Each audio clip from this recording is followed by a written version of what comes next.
Bismillah ar-Rahman ar-Rahim, Assalamu alaikum, and welcome back into a new episode of Deenversation with myself, Basir, and Ahmad. Ahmad, how are you doing? I'm doing great. How are you? Alhamdulillah, I'm fine. So, what do we have for discussion today? Well, there's been much going on recently with the news and everything, and the new woke movement throughout the West. It's not new, but it's been going on for a long time now. And a very fundamental part of that is feminism. So I really wanted to discuss some points about feminism that I was thinking about just over the weekend. I think you want to coincide the release of this episode with 8th of March, which is International Women's Day, Yeah, right? I do. Okay, that's a planned thing. Yeah. You're ambushing that. I You am. want me to do that for you. Yeah. Okay. So yeah, I was just thinking about feminism, and one of my main points there, my starting point, opening liner for you here is, why is feminism always negatively associated with in Islamic settings and Islamic circles? Okay. So feminism, we need to understand what exactly feminism is. And before I do that, we need to understand something, which is that, look, people have their own definitions for everything. And those own definitions don't count. So let's not fight about, oh, in my opinion, feminism is this, and it means taking care of women and raising your voice for women's rights and everything. That's not feminism. Rather, feminism has its very particular definition and understanding. And of course, there is no one bookish definition of feminism, but there is a movement called feminism, and it has waves, and I think we are currently in the fourth or maybe the fifth wave of it. Yeah, we are. So the first, second, third, fourth wave, and all of them, they started small by just raising their voice and pointing out some disparities between the rights of men and women and raising their voice. But now it's a full-fledged political movement trying to influence governments, trying to influence culture, trying to influence media, especially social media, and put through a specific view, which is a very liberal democratic view, a view based on freedoms for how women should be able to lead their lives. Now, what I would like to say is, first of all, that, look, men and women, their relationship is something which needs to be regulated. Okay? So every system would have rules, would have, like, even the existence of this movement called feminism shows that you need to have something in place, some framework in place, in order to regulate the relationship between man and women. Okay? All right. And just like any other system, of course, Islam does that as well. So Islam has a framework to regulate the relationships between men and women. And that's called, more or less, you can call it the social system. So the social system in Islam is particularly about regulating this relationship, the laws which govern the relationships between men and women. Now, if you look at that, it has a very specific viewpoint, like all other things. So in Islam, the understanding is that men and women are different beings. So there are some commonalities, and those commonalities refer or are related to the way they will seek Jannah, or they will seek Allah's pleasure. So they, both of these creatures, more or less seek Allah's pleasure the same way, which means that they have to obey Allah subhanahu wa ta'ala, they have to submit to Allah subhanahu wa ta'ala, lead their lives according to the injunctions of Islam, and that way they will, inshallah, enter Jannah. But then... And so this means they're equal in the eyes of Allah? Exactly. They are equal in the eyes of Allah. That's a very good point. So they are equal in the eyes of Allah. But practically in this life, Allah subhanahu wa ta'ala has made them differently, which means they are different physically, biologically, they are different in terms of strength, they are different in terms of psychology, and maybe most importantly, there are differences according to Islam in terms of their roles in the society. So for females, I'll be very blunt. You're talking about gender roles. Gender roles, right? Not paratha roles, but gender roles. I know what's going through your mind. So gender roles, I'll be very blunt. Gender roles in Islam are clear, which means that the role for women is primarily inside the house, which means looking after the children, looking after the house, caring for the husband, all these things. That's a very traditional view, and we are prouder of that traditional view. We think that many things, many wrongs in the world today are because this traditional role has been attacked, and that's why you have many problems. That this loving, nurturing, centered in the home type of individual or woman should be this template. What if it happens if a woman doesn't fit in this template? Well, if it's a singular woman, okay, Yeah. so if it's someone, I don't think that's a problem. So we'll have to see, it would be something case by case, but generally, when I say that, look, it's not an obligation on a woman to marry, neither is it an obligation on a man to marry, okay? Of course. So it's a huge encouragement, you have a huge encouragement for both men and women to do that, but it's not an obligation. So if a woman doesn't marry, it's fine. If a woman wants to work and have a career, it's fine. You don't have a specific injunction by which you could stop her. You could stop her going into a specific profession, okay? Which is lewd, or which has some issues, or she can't observe her Islamic dress. Yes, but otherwise it's not. So you could work around that. A single woman, a one woman, or two women, they could. That's not an issue. Yeah. But generally, how society should look like, the values of the society, the overall culture of a society. So if it's an Islamic society, we do not believe in these concepts of freedoms, liberalism, and feminism. So we don't. You don't believe in freedom? No, we don't. Do you believe in freedom? Were you fasting today? Of course. Why were you fasting? Are you not free? I am free. So? But I'm free, and I chose to be a Muslim, and I chose to take on all of the responsibilities that come with that. So you chose to be a Muslim. Yeah. That was your choice. Of course. But once you chose, right? Of course. Once you did, Yeah. do you have a choice of not fasting, of not praying? Well, You don't. really. That's exactly it. Yeah. So similarly, that's the point here. So women also, when they have chosen Islam as baligh women, accepted Islam, what we discussed in one of our earlier episodes, Of course. after that, they don't have a choice in many things. And as I said, one particular single woman, if you talk about someone, as I said, yes, they are allowed to work, even if they are married. There's So, no discussion about them But not this is allowed quite to work. unbelievable. You're talking about a very broad range when we talk about the Ummah, and there are millions of women, Islamic women there. And so we're saying that only one or two of those women would want equal rights. Only one or two of those women would want their rights. No, I'm not saying that it would be one or two. That's not my point. Yeah.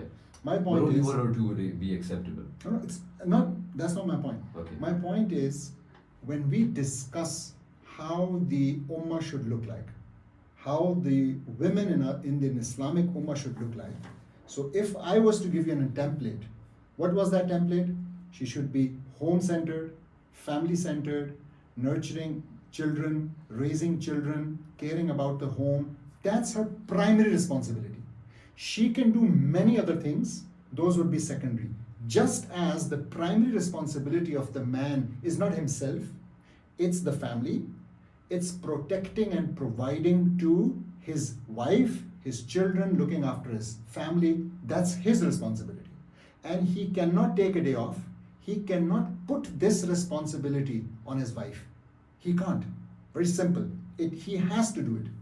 And what if a woman doesn't want to adapt to those gender roles? How about if she doesn't feel secure taking money from her husband and always being dependent on him? What happens if they suddenly decide to get a divorce? The woman doesn't have anything to lay back on. Mhm. Let's say she doesn't have relatives, her father, her brother, they're not there to support her in the ways that she needs.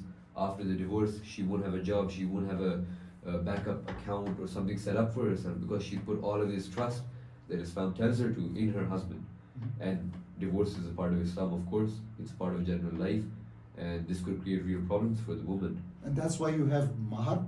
So when a woman gets married, she has the right to mahar. And mahar is normally a decent amount. It can be range from a few lakh rupees to millions of rupees worth in gold, in property, or cash. So that's the way this point is actually settled. Of course, but mahar isn't anything. First of all, in Pakistan's, environment, let's just take this environment, nobody's paying a very high mahar. Of course, they're paying higher mahar. I paid what do we call an arm and a leg. what you're saying, and that was like 23 years ago. And Armin, like after you sold your kidney or before? No, I had to, yes, exactly. I had to raise a loan Okay. from a friend Okay. back in Germany. Okay, Yeah. so you think the woman can sustain herself on the mahar? When you say sustain, I'm not saying that. Of course. Again, and the point is, the Islamic system does not put any financial responsibility on a woman, full stop, period. It's very important that we understand that. So she is free. Actually, the freedom you were talking about, Islamic women have freedom. They have freedom from financial responsibilities, and that's the biggest responsibility. So actually, they are queens. What if the... They have. I'm coming to that. So Of they course. have to. They don't have to worry about their finances. It is their fathers, their brothers, their husbands, their sons, and then the extended family, their chachas, their mamus, their tayas, who have to look after them financially. And this has Okay. been functioning and working very perfectly. Of course, you would hear stories where you would say that, oh, it was very difficult for a woman to, after her marriage, to live with her brother and receive money from him. Yes, but don't you have even youngsters today complaining similarly about their parents? So do we somehow also start giving them the freedom and setting up an But that's the account? problem though. Your comparison is once again showing this underlying. Don't you think there's an underlying de-evaluation of women in Islam? Like you just compared women and men to the stature of parents in men's side and children in women's side. Mhm. Are women really that dependent? Do women need to be that dependent Okay, on? you pointed out Can they that not be strong, independent, and they need not. That's the point. They need not. So when I said, did I say it because they were small like them or didn't have any say in the matters? No, I said it because men should look at women the same way, with care and taking responsibility, qawamuna, that they course. take the responsibility for them. That's actually the point here. So just like they have to be responsible for everything related to their children, they have to be responsible from a financial point of view, so provide, protect, and a protection point of view. That's the responsibility of men. So, just going back to the point of gender roles, here in Pakistan, of course, gender roles are, I'd say, followed quite widely, and they're quite popular here. So women have. But it's their- eroding, okay? It's It's eroding. Yeah, eroding. of course, it's eroding. But we can see Especially that, in the cities, especially in especially cities in the like cities, yeah, Islamabad. especially in the cities. But we take some examples of places like rural areas, Swat and Peshawar and those kind of places. So they have women in the households cooking and the men work and they provide for the household. That seems to be the perfect system according to you. Mhm. But one problem that I've seen is genuinely raised by women in these type of systems is that they don't get the appreciation for their role in the household. So gender roles means the woman takes care of the house and the man takes care of the financial responsibilities. But who says that, like the majority of the men in Pakistan, the man will come home and feel extra pride, or he'll feel he's done more than his woman's share, just because he's gone and done work, Mhm. disregarding his woman's work in the home. Mhm. Do you think that's a point that should be raised? 100%. Do So you if think that the is the point case, of a man working outside the home and a woman working inside the home, do you I- think they're equal? I totally agree with your concern that you raised, and I think it is a problem, and this problem is actually not coming from men. It's also coming from women. So that means that a girl's mother, a girl's sister, a girl's mother-in-law, sister-in-law, all of them might be in a particular household looking down on her if she is not bringing some financial contribution to the house, if she doesn't have a career, and if she is just a housewife. So they don't call it a homemaker, rather a housewife.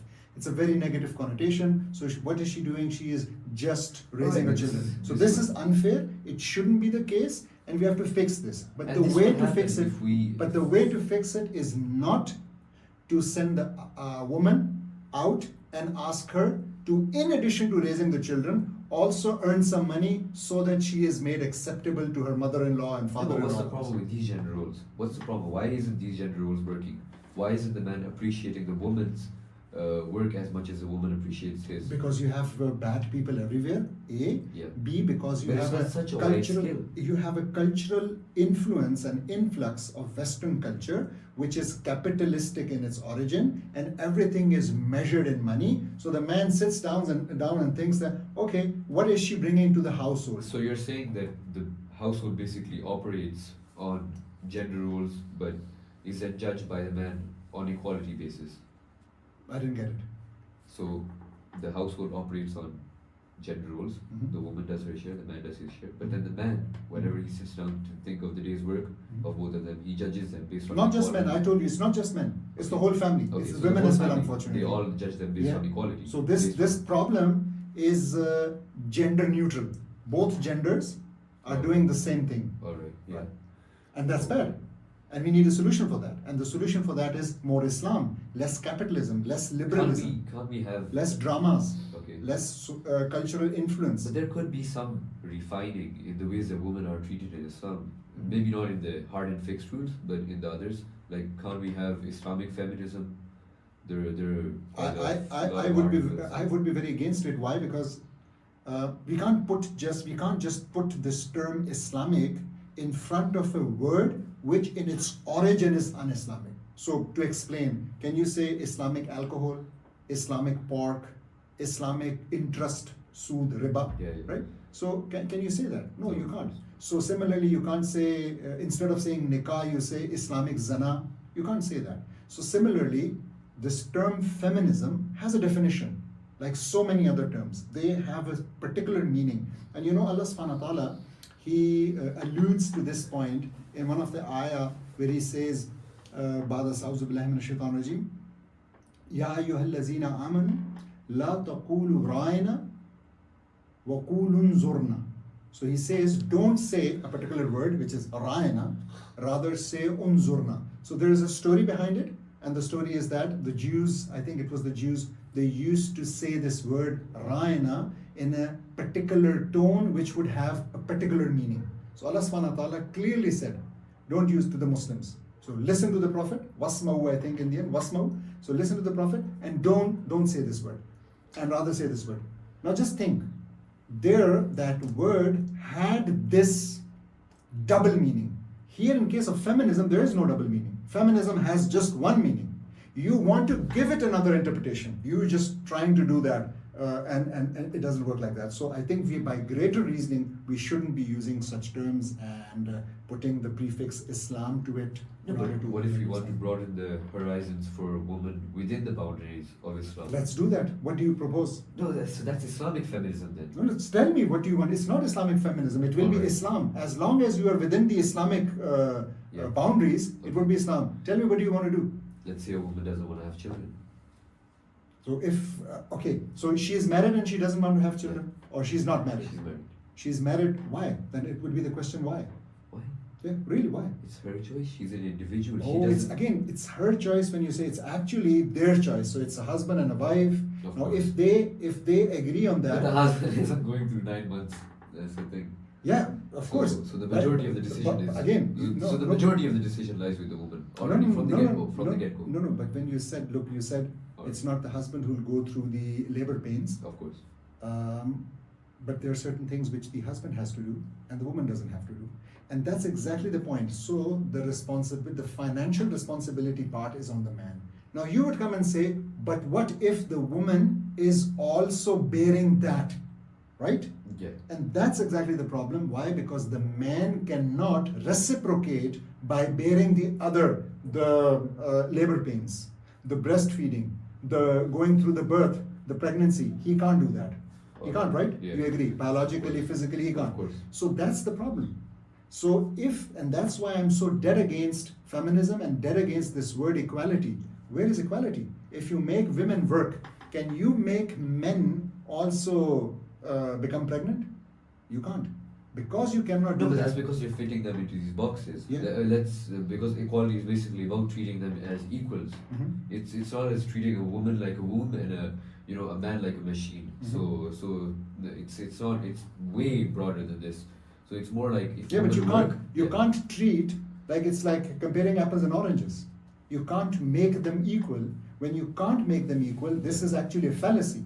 Yeah. So you're starting off with a fallacy. Can you make them equal? No, you can't. The only thing you can do is you can make women work harder and harder. No, but we can do a double. adjust them. We can, ease them into what they want to do, because you don't see. Okay, I'm going to be honest. You don't see women working as sewer cleaners or construction workers or all of these jobs that men have a biological advantage over women in that field of. But there are so many things for which women could be better attuned to. Women have, I think biologically, women are better suited for, stopping disputes. Okay. So they could, Conflict resolution. Yeah, conflict Yes. resolution. So, but what's the point? They are, and then Yeah, and they are. should we push them to go into those fields? We shouldn't push them, but we should give them the option. We could They give have them- that option. They They have have- that option. yes. But then they should also have the option, if they're going to work, then they should not be expected to, have to carry a child also. That's the problem. Look, so the primary responsibility concept goes out of the window. When you do that, when you mess around with biology, with psychology, with these primary roles, with what Allah subhanahu wa ta'ala has given us as hidayah, when you do that, you know what happens? Yeah. Birth gap Okay, happens. but I want to give you a very specific example. What kind of biology says that if a woman doesn't feel, very good at it, and she denies the man for her, marital duty, then angels will get angry at her, or angels will be, angry at her the whole night. So, Got it, so got it, that's got an it. extremely. It just sounds completely I don't think it sounds that. biased towards women. It sounds like that. You know why? Why? Because you have been brought up and Alright. living in a very Western culture. So let me ask you something. Why doesn't it sound the same way to anyone when the man doesn't have a single day off from his responsibility of looking after his wife and children? Can he say that, okay, today or this week or this month, I won't be responsible, you take care of yourself? Even in a Western country, the court would come and take money out of his account and pay the bills and pay the fee and everything. Of course. So he can't. Of So course. why is it that he can't do it? So this is his part of the contract. Yeah. And then you say this other thing. Because women and men, when they go in Western countries, when they go into a relationship, they go in already knowing what they want.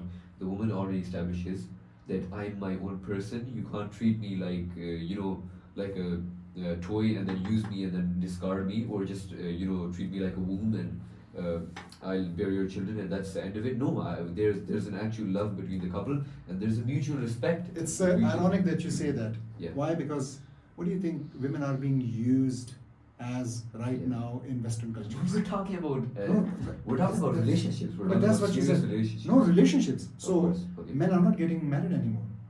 Okay. They're not.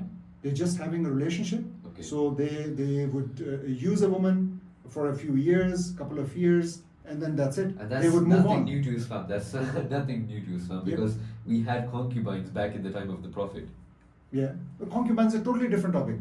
But, Yeah, it's a totally different topic. I think totally different You topic. Yeah. You can see the similarity between. No. You're talking about- Concubine Alright. are a specific designated type, which is slaves, right? Alright, So yeah. they are slaves. They have been enslaved or prisoners of war, Yeah. right? Yeah, yeah. And they have some specific regulations, Of and those course. regulations are followed. Of course. And that's the topic for a different day. Okay. So we can have that, but on a different No day. problem. But you can't compare them to what the model in the Western world is today for not having marriage and having just a girlfriend and then discarding her after her prime age and then going for another one. I don't think that that's a comparable phenomenon. It's not comparable at all. Okay, but since it's a topic for another day, leave that untouched. I think it's quite interesting that you talk about this, because in a Western society, of course, you say that okay, but in a Western society, they're not following gender roles. You always come in judging it with gender roles, and you're saying that the man can't say that I want to take a day off work, I want to take a month off work. You're right. You're absolutely right. But now imagine this: the woman and the man both come into the relationship equally. But let's say, there are some relationships in the West where the woman works and the man stays at home. Mhm. The man takes care of the child. Mhm. And that's also built on mutual trust and respect. They know what they want from each other and then they take it. Mhm. So the woman thinks Should she we can work. should we start doing that as well? I mean, in Pakistan. Sure, you ask my mom. No, but do you think that we should be doing this in Pakistan? No. Do you want to see that? I That don't men are at home. Look, that's exactly the point. We have been guided by Allah subhanahu wa ta'ala. We need to utilize that guidance. Look, I'll tell you something. But what Let's if that guidance let's doesn't look at a follow study. your ethical- Let's look at a study. So somewhere in the 1970s, they started to gather data till 2006, I think. 36 years of data. And the study was done by Betsy Stevenson, I think. So Betsy Stevenson from Yale University, she did a study titled, you need to look it up, Google it. It's called The Paradox of Declining Female Happiness. Okay? The Okay. Paradox of Declining Female Happiness. What do they find? They find that the more freedoms, the more feminism was injected into society, the more the women were unhappy, self-reported unhappiness, not just relative to men, but also in an absolute sense. So men are getting happier. And women Why? are getting- Because women are more feministic now.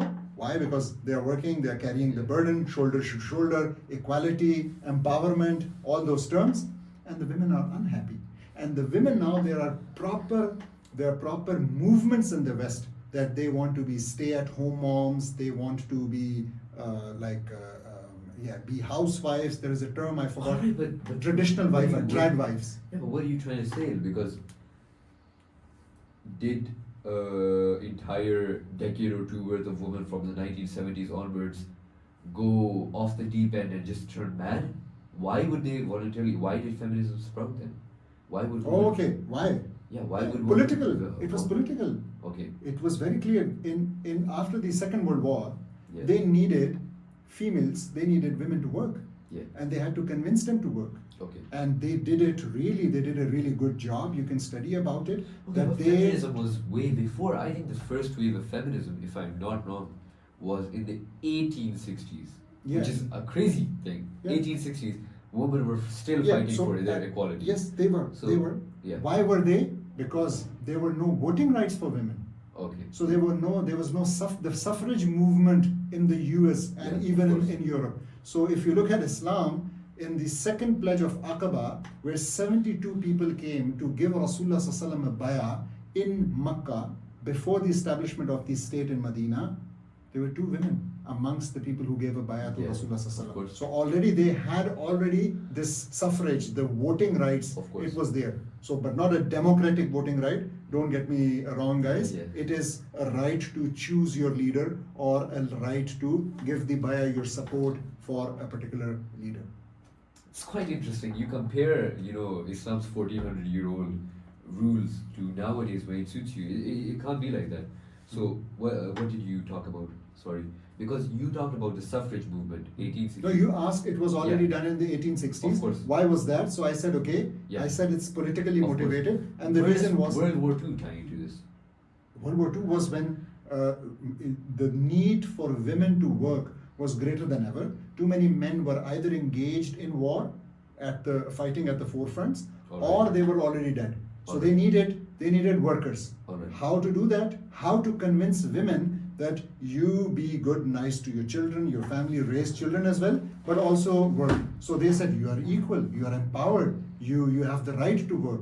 And that's how they modeled it. That's how they sold it to them. And they were very, very happy by this newfound freedom of theirs to work and go out. But that's quite confusing again, because Mhm. we see the second wave of feminism came out in the 1960s. I think World War II ended somewhere around 1940. Yes, no, 45. Yeah. So we have. I think the second one or the third one came out in 60s, I think. Second. Okay. But Hmm. so you have 2 decades unaccounted for. So what were women what were women doing in this time? Sure that the first wave started right after World War II, or even during World War II when all those men were abroad. I don't know. Because the dates don't match up. That's the thing. The dates. No, I'm not saying that this happened because of this particular historic event. You're and not this- saying that. No, I'm not saying that. I'm Okay. just telling you that there was a political need. Okay. So the planners, the rulers, And the it built up thinkers, into that? yeah, and it built up into that, and they needed women to have certain roles. Okay. So they Okay. primed her for that role. Okay. And whenever women now think that we are free to choose, there's no freedom. But- There is no free. But the thing that's confusing me so much, and I'm so sorry to cut you off, is that women are rational in most senses. So, I feel mostly, but they seem to not be realizing that they're declining happiness. Why do you think this is? I think they do. I think they do, and that's why. What do you see? Look at the statistics. They don't lie really. They're so big. As I told you, aren't marriages going down? Aren't the number of children going down? Why is it? Why is it something so Because natural? women are being given a choice. Yeah, but it's not exact. That's my point. Do they have a choice? What is choice? What is a free choice? Freedom to choose. Freedom to choose. Just a is second. important, yeah. So when I say they don't have a choice, what I mean is that you live in a particular culture. You have certain influences through media. What is good? What is bad? How should I look? How should I think? What should I do? When the media bombards you with that, and it kills your self-esteem. So for instance, you tell me, in any society, let alone Western, think of Pakistan. In a Pakistani society, can a mother of, let's say, 3-4 children be as proud as a woman who has a very good, high-paying job? Who would have a higher self-esteem? Really? You think so? Maybe if she. If that is the case, really, we have, as a society, we have won. But unfortunately, it used to be like that. So women used to be very proud, very happy of having raised children, given them their life and everything. Now they say, we have wasted our life. Why? Because we couldn't pursue a career. Yeah, but that's a choice still. Pursuing a career is a choice for them. And what I'm telling you is that this choice is an unnatural choice. It is coming at a very high expense. You have to read more about what is going on in the West.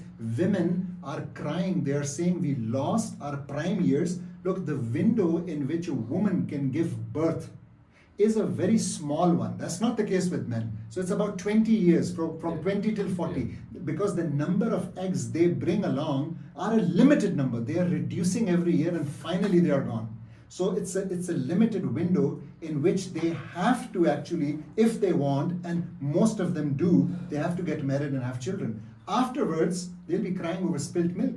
They can't somehow regain those years. And that's what they're realizing now in the West. All right. Okay. So there seems to be a very strong theme in Islam for underlying gender roles, and this has convinced me to some extent. But I still feel like women should have some choice. What do you think about? She has a choice. You can't marry her against her choice. Yeah. Huge choice. Wow. I thought that was taken for granted. It should be, but Okay. when you're asking, Okay. Okay. look, Yeah. when you say that, Of course. let's pull up the numbers of prostitution or prostitutes in the West. Yeah.